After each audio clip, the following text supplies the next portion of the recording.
Hi നമസ്കാരം, ഞാൻ Ashiq ആസ്ക്മു home tips. നാം വീടുകൾ നിർമ്മിക്കുമ്പോൾ കോൺക്രീറ്റ് വീടുകളാണെങ്കിൽ പൊതുവേ റൂഫിനോട് ചേർന്ന് എയർ ഹോളുകൾ ആവശ്യമുണ്ടോ എന്നുള്ളത് ശ്രദ്ധിക്കേണ്ട ഒരു കാര്യമാണ്. പലപ്പോഴും ഇന്നത്തെ ആൾക്കാർ AC റൂമുകളാണ്, അതുപോലെ തന്നെ ഫോൾ സീലിംഗ് ഒക്കെ ചെയ്യുന്നതാണ്. അതുകൊണ്ട് എയർ ഹോളുകളുടെ ആവശ്യമില്ല എന്നുള്ള രീതിയിൽ എയർ ഹോളുകളൊക്കെ അടച്ച് ഇട്ടുകൊണ്ട് പണിയുന്നതായിട്ട് കണ്ടുവരുന്നുണ്ട്. പലപ്പോഴും ക്ഷുദ്രജീവികളായ ഈ എലികളും മറ്റും എയർ ഹോൾ കൂടെ വീടിനകത്തേക്ക് കയറി വരുന്നത് കൊണ്ടാണ് ഈ ഹോളുകൾ എയർ ഹോളുകൾ വേണ്ട എന്ന് പറയാൻ പലപ്പോഴും കാരണം.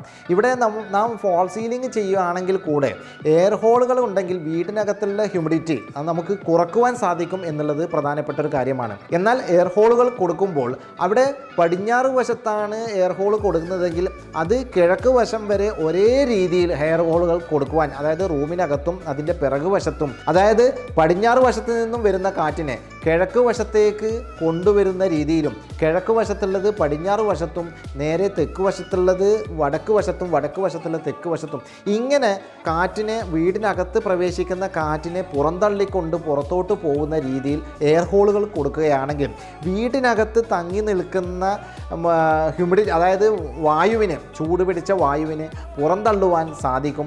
അതോടനുബന്ധിച്ച് വീടിനകത്ത് എപ്പോഴും ഫ്രഷ് എയറിൻ്റെ അവൈലബിലിറ്റി കിട്ടുന്നത് കാരണം നമുക്ക് കൂടുതൽ പോസിറ്റീവ് എനർജി ലഭിക്കും എന്നുള്ള കാര്യം പ്രത്യേകമായിട്ടും ഓർമ്മപ്പെടുത്തുകയാണ്.